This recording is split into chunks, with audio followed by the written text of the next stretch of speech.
udah lama, doanya dari SD. Terus sampai ke provinsi. Cita-cita ke Pekanbaru hanya apa Ustaz? Hanya ingin lihat Gramedia.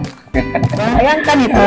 Insya Allah dengan membaca akan menjadikan habit kita akan jadi karakter akan jadi takdir kita.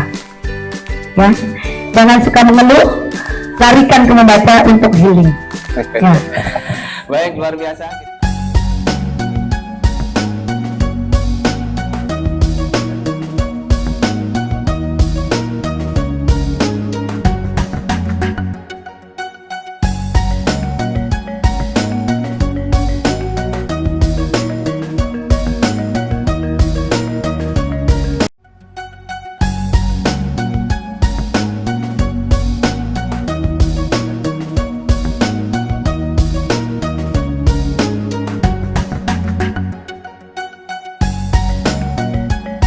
Ini adalah campur tangan Allah ya, sehingga kita bisa sharing gitu ya, sifatnya sharing ya pada pagi ini gitu ya. Nah, sesuai dengan yang Ustadz sampaikan tadi, apa sih gitu ya latar belakang saya, kenapa mau bersusah-susah gitu ya membuka rumah baca di rumah gitu ya, sedangkan kayak kurang kerjaan gitu ya Ustaz, padahal di sekolah udah full gitu. Ya, udah ada gitu. Kalau orang tua datang ke rumah itu nggak betah dia lama-lama, alasannya apa? Nggak ada teman katanya gitu kan, karena kita pergi pagi pulangnya sore gitu. Nah, salah satu temannya itu adalah buku di rumah. Nah, kemudian saya membuka rumah baca ini dilatar belakangi oleh saya sendiri yang merasa bahwa dulunya saya itu untuk beli buku itu nggak ada uang gitu. Iya ya. Nggak ada uang itu, jadi saya betah di perpustakaan Ustaz. Bukan apa, karena nggak ada uang untuk jajan. Jadi rasanya kalau di perpustakaan itu jadi dengan membaca gitu ya, jadi kenyang gitu, jadi kenyang gitu. Nanti malah teman-teman yang jajanin gitu ya, teman-teman yang jajanin. Nah dari situ saya merasa sekarang saya diberi kesempatan oleh Allah punya banyak buku di rumah gitu ya, punya banyak buku di rumah. Sayang sekali gitu kalau orang di sekitar saya tidak merasakan manfaatnya gitu. Mungkin mereka seronok gitu ya, asik kali melihat begitu banyak buku. Nah akhirnya mereka memilih mau ini gitu. Tapi kita sampaikan lagi, nah anggarannya segini ya gitu, anggarannya segini. Akhirnya anak-anak kita ini paham dia. Dan alhamdulillah itu tadi dia akan memberi buku sesuai yang dia sesuai makanan dia ya tadi ya Ustaz. Kalau dia umurnya baru kelas 2 dia cari komik-komik gitu ya. Cari komik-komik, kita fasilitasi. Nah, jadi memang kita harus ini ya punya visi misi yang jelas gitu ya, visi misi yang jelas, kemudian besar manfaatnya. Walaupun awalnya mungkin orang tua gini, karena orang tua ya pas datang ke rumah kok nggak ada TV gitu ya. Sebenarnya TV ada di rumah, tapi kami nonaktifkan. Kami nonaktifkan ya Ustaz. TV-nya diganti buku ya? Iya, TV-nya kami ganti buku. Kami sampaikan ke anak-anak, kita bertemunya cuma di rumah, gitu ya. Jadi kalau masing-masing sibuk dengan TV, kapan lagi kita bercerita atau sibuk dengan HP kapan lagi kita bercengkrama gitu ya. Kan HP ini berhasil ya untuk mendekatkan yang jauh dan menjauhkan yang dekat ya. Berhasil ya. Nah bagaimana supaya HP ini tetap ada fungsinya tapi kita punya komitmen bahwa misalnya di ranah meja makan, kemudian kita buat. Sebenarnya pemerintah sudah memfasilitasi, kemudian dimotori dengan gerakan 18 sampai 21 ya Ustaz. 18-21, apa itu gerakannya? Yaitu gerakan ayo mengaji, bebas TV lah, bebas TV, bebas HP. Emang di jam segitu orang tua bersama anak. Membangun kedekatan dengan anak ya. Ya, bondingnya di situ. Mungkin 20 tahun lagi dia akan ingat. Oh, ibuku dulu pernah membacakan. Oh, ayahku dulu pernah membacakan. Oh, dulu kami pernah sama-sama membaca buku ini. Baik, Ustazah, ini ada fenomena bahwa hari ini mungkin kesulitan ini kabarnya ya. Kalau mahasiswa atau pelajar Indonesia itu seringkali menjuarai olimpiade Ustaz ya, dan biasanya nomor 1 ini. Nah, cuma kemudian ketika dihadapkan kepada soal-soal yang kaitannya dengan ya kemampuan berpikir ya, analisa, itu banyak yang lemah ya, dan kemampuan untuk menemukan masalah itu sulit gitu loh. Maksudnya kalau mahasiswa udah di tingkat akhir mau mengadakan penelitian, itu cari masalah aja susah Ustaz. Cari masalah susah. Udah dapat masalahnya kata dosen, belum dapat Pak akhirnya. Cari masalahnya susah. Kenapa? Ya ini salah satunya ini ya, pelajar Indonesia itu diktatnya tebal-tebal Ustazah ya. Tapi ya ujian lagi-lagi mencontek ya. Ujian lagi-lagi mengandalkan ini ya, bukan penalaran dan seterusnya. Nah ini sebuah fenomena yang ya mungkin Ustazah Suci udah memulai nih di kelas ya, mungkin ya di kelas. Kira-kira ini yang penting bagi guru ya, supaya tidak terulang lagi ya. Dan biasanya Ustazah kan menemukan juga ya, ada perbedaan nih jawaban soal ya. Anak-anak menjawab soal antara laki-laki dan perempuan ya. Itu kalau anak perempuan suka panjang-panjang jawabannya. Ya, tapi anak laki-laki ya, mungkin kalau dia nggak tahu ditulisnya tidak tahu ya. Kosong. Ya. Jawabannya itu pendek-pendek gitu, singkat-singkat gitu. Dan bahkan ya ini maaf ini yang secara knowledge-nya mungkin tinggi, knowledge dalam artian mungkin ya matematik logiknya tinggi, ketika dalam sesi wawancara Ustazah, itu dia hanya bisa menjawab apa yang ya sedikit saja ya, ketika ditanya ini jawabannya sedikit gitu. Nah, ini berarti kan kemampuan ya, atau yang informasi yang di kepalanya terkait dengan ya literasi ini kurang ya. Nah, ini adalah fenomena yang mungkin Ustazah bisa kasih solusinya, terutama ya di ruang-ruang kelas ini. Silakan Ustaz. Ya. Kita itu adalah apa yang kita baca. Ya, kita ini adalah apa yang kita baca. Artinya apa? Apa yang saya keluarkan adalah menunjukkan apa yang saya baca. Jadi kalau yang kita keluarkan dari kita serap ya, iya, lewat bacaan. Betul. Jadi ya betul sekali Ustaz. Jadi kalau lisan kita mengatakan apa, itu menunjukkan kualitas bacaan kita.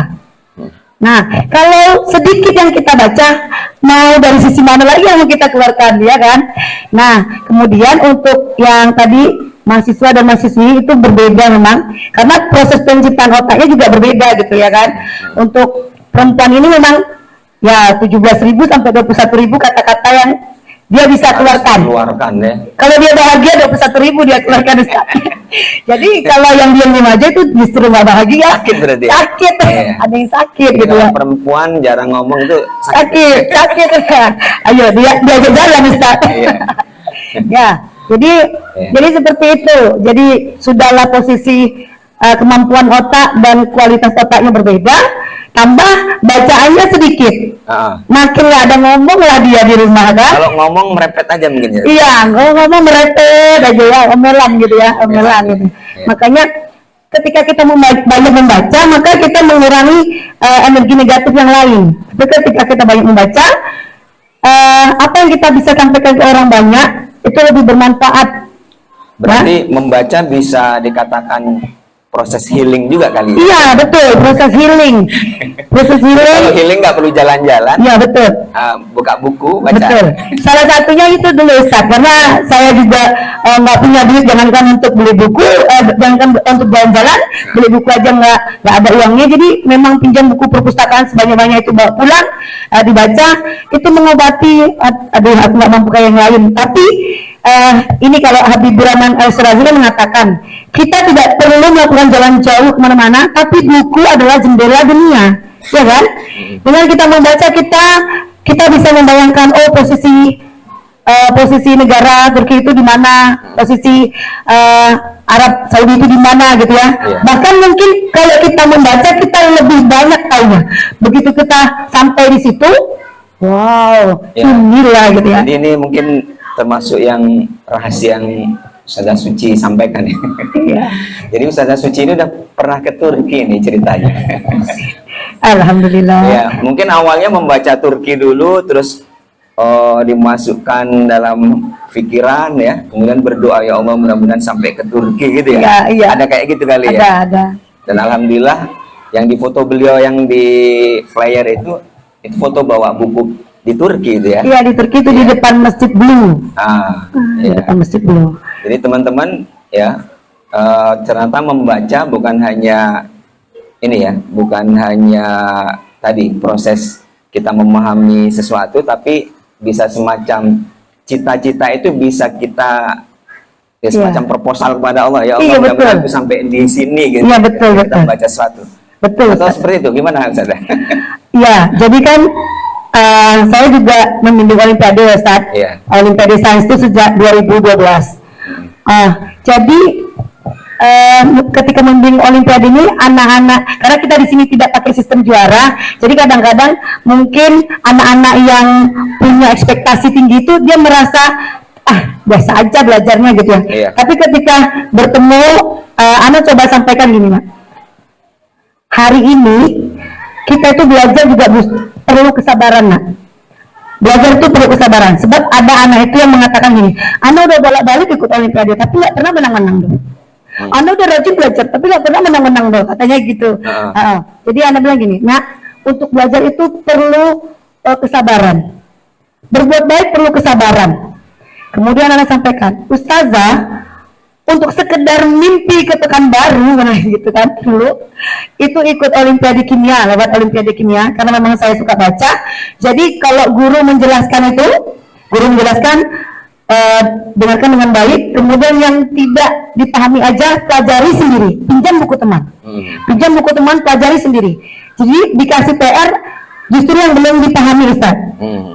Yang belum dipahami kemudian baru nanti dijelaskan sama guru.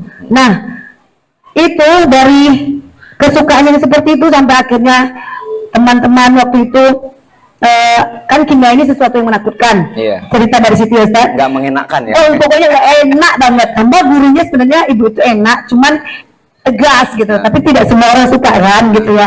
Jadi kemudian saya cuma salah satu, heboh satu sekolah. Siapa yang salah satu tuh katanya? Secara kimia ini susah gitu, siapa yang salah satu itu? Saya diam-diam aja, pokok ngerasa sih sebenarnya, tapi nanti kepedean gitu ya. Jadi diam aja. Siapa ini ya? Siapa ini ya? Teman-teman yang cari informasi sampai kelas 3, karena waktu itu satu kelas itu sampai kelas 1 misalnya 7 kelas, kelas 2 7 kelas, kelas 3 7 kelas juga, berarti ada 21 kelas ya. Waktu SMA nih. Waktu SMA. Jadi mereka yang heboh mencari ke 21 kelas itu siapa yang ujian dapat nilainya cuma salah satu. Sampai ketemulah dan mereka nggak percaya gitu. Karena saya maksudnya tidak meledak-ledak gitu ya, maksudnya masih biasa saja gitu ya. Cuma saya memang suka baca kemudian pelajari gitu. Nah, itu anak sampaikan mana anak? Untuk sekedar sampai ke Pekanbaru, Ustazah lama, doanya dari SD. Untuk sampai ke provinsi, cita-cita ke Pekanbaru hanya apa, Ustaz? Hanya ingin lihat Gramedia. Bayangkan itu, karena di kampung kan nggak ada Gramedia kan, Ustaz? Itu di kampung itu teman yang langganan bobo, dulu ada pencelah bobo ya, di SD ya. Nah itu pinjam sama teman yang langganan bobo gitu ya. Jadi sampai pengen lah beli buku sendiri dari toko buku gitu ya. Kalau di kampung kan paling ya toko belanjaan yang biasa-biasa ya, toko buku ya buku peralatan tulis gitu, bukan buku cerita gitu ya, Ustaz. Ya makanya saya sukanya di pustaka, karena di pustaka banyak buku gitu ya.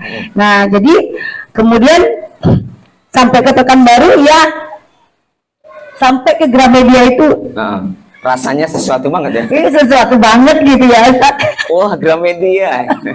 Yang minanya di Hotel Monani kan, kemudian pergi ke Gramedia. Yang lain heboh kemana-kemana, saya cuma ke Gramedia gitu, ingin ke Gramedia gitu. Nah itu saya sampaikan sama anak-anak. Kemudian untuk sampai ke Jakarta lagi, Nak, itu mimpinya lama, terkabulnya dari 2015. Membawa Kansa Kadila Reva waktu itu untuk lomba. Nah itu meyakinkan. Jadi Nak, Allah kenapa kita mesti bersabar? menunjukkan bahwa perjuangan itu manis gitu ya. Kalau kita datar aja nggak manis kan rasanya ya. Sampai yang bisa sebelum ke Turki ke Singapura gitu ya, itu juga cuma obrolan canda sama suami. Bang, masa kita kalau pulang kampung cuman ke kampung abang, kalau nggak kampung adek gitu ya. Kapan kita jalan-jalan ke luar negerinya gitu ya. Duit aja cuma cukup untuk bayar rumah gitu ya. Mimpi pula adek nih katanya. Nah tapi itu tadi kan Ali bin Abi Thalib apa ya, bermimpilah karena mimpi itu gratis kan. Nah Anies Baswedan juga mengatakan itu, bermimpilah lalu langkaui mimpimu. Tulis, harus bermimpi ya, tulis. Tulis. Waktu kuliah, begitu masuk kuliah, ya mungkin ini resepnya juga ya. Begitu masuk kuliah, masuk kontrakan gitu ya. Yang saya tulis adalah IPK 4 selama 4 tahun, dapat beasiswa proposal. Diketawain sama kakak-kakak kamar lain datang ke kamar kita, anak baru lah gitu Ustaz. Tentu banyak pengunjungnya datang ke kamar kita, melihat tampilan kita pici katanya, ketawa gitu ya. IPK 4 ya. Iya, mimpi ya Ci gitu. 4 tahun ya. Kan mimpi itu Ustaz. Tapi bermimpilah, mimpi kan gratis, biarin aja. Ejekan mereka, pertawaan mereka adalah digantung ya. Bersambung, digantung ceritanya. Bagaimanakah Abu Jahal, kisah Abu Jahal berikutnya? Kita lanjutkan besok pagi. Ya, lagi pasti ditunggu-tunggu ya. Pasti ditunggu-tunggu. Nggak datang-datang gitu ya. Pokoknya kita gunakan semua yang kita punya untuk menarik semenarik mungkin buat anak-anak kita. Baik Ustazah Suti, karena waktu mungkin bisa disampaikan kembali closing mungkin ya, kepada teman-teman guru dan calon guru dan ayah bunda semuanya di rumah nih ya, silakan Ustazah. Ya, untuk ayah bunda dan calon ayah bunda insya Allah sesuai perintah Allah dalam Al-Quran, Iqra gitu ya, bacalah. Perintah pertama dalam Al-Quran adalah membaca. Artinya ada hikmah besar di balik membaca. Bukan hanya membaca apa yang tertulis, tapi juga apa yang tersirat gitu. Membaca alam. Tapi dengan kita terbiasa untuk membaca gitu, membaca kitab, membaca buku, maka kita akan biasanya lebih mudah untuk membaca perasaan orang lain, bahkan membaca wajah anak-anak kita. Ya, kita apalagi kita seorang guru tidak lepas dari membaca ekspresi wajah. Mungkin ekspresi wajah seperti ini, oh dia belum makan. Karena literasi tadi Ustaz, jadi tidak sempit di literasi itu. Oh anak ini seperti ini, ada apa nak? Dengan keterampilan kita membaca, kita lebih dekat lagi dengan siswa kita, lebih dekat lagi dengan anak-anak kita. Karena wajahnya kita terbiasa untuk membaca itu, kita lihat wajah kita tak biasa seperti ini, sehingga dia kemudian curhat dengan kita, cerita dengan kita, itu akan jadi bonding. Kemudian cerita kita, suara kita itu jadi bonding, jadi lekat di memori anak-anak kita. Memang ada misalnya buku yang pakai alat untuk membacakan, tetapi suara kita adalah alat termahalnya. Ya, alat termahalnya, karena dengan mendengar suara kita, dia akan mengingatnya, kemudian terjalin ikatan emosional yang kuat dan erat dengan kita. Ya, sampai anak saya tuh kalau nanya itu apa, kemudian nanti akan timbul pertanyaan-pertanyaan yang lain ya Ustaz. Dia akan tanya ini apa artinya, kemudian dia bertanya. Dari kecil itu nanti akan timbul pertanyaan-pertanyaan, apakah Boboiboy lebih hebat dari Nabi Muhammad, atau Nabi Muhammad lebih hebat dari Boboiboy, nah, kayak gitu ya. Kemudian Allah itu mandi. Pertanyaan-pertanyaan itu gitu. Jadi kita perlu membekali diri kita, apalagi calon ibu adalah madrasatul ula ya. Sekolah pertama buat ibunya, sekolah pertama buat anaknya. Maka kalau ibunya enggan membaca, maka kita kecil kemungkinan untuk mendapatkan anak yang suka membaca. Maka bacalah dan jadilah role model buat anak-anak kita. Mungkin itu, semoga bermanfaat ya. Insya Allah dengan membaca akan menjadikan habit kita akan jadi karakter akan jadi takdir kita. Ya, jangan suka mengeluh, larikan ke membaca untuk healing. Ya. Baik, luar biasa, kita berikan takbir. Allahu Akbar. Akbar. Baik, ya, terima kasih Ustazah Suciani SPD yang sudah bincang-bincang bersama kita semuanya. Banyak ilmu yang bermanfaat yang bisa kita serap dan kita amalkan insya Allah ya. Dan tentunya mudah-mudahan segala keberkahan Allah berikan kepada kita ya Ustazah ya. Baik teman-teman semuanya, demikian diskusi kita dalam podcast kali ini ya. Mudah-mudahan ini memberikan semangat bagi kita untuk menjadi pejuang literasi, menjadi guru yang mau dan mampu ya, menjadi pejuang literasi. Demikian kita cukupkan dengan membaca hamdalah, alhamdulillahirabbil alamin, membaca doa subhanaka Allahumma wa bihamdika asyhadu an la ilaha illa anta astaghfiruka wa atubu ilaik. Assalamualaikum warahmatullahi wabarakatuh.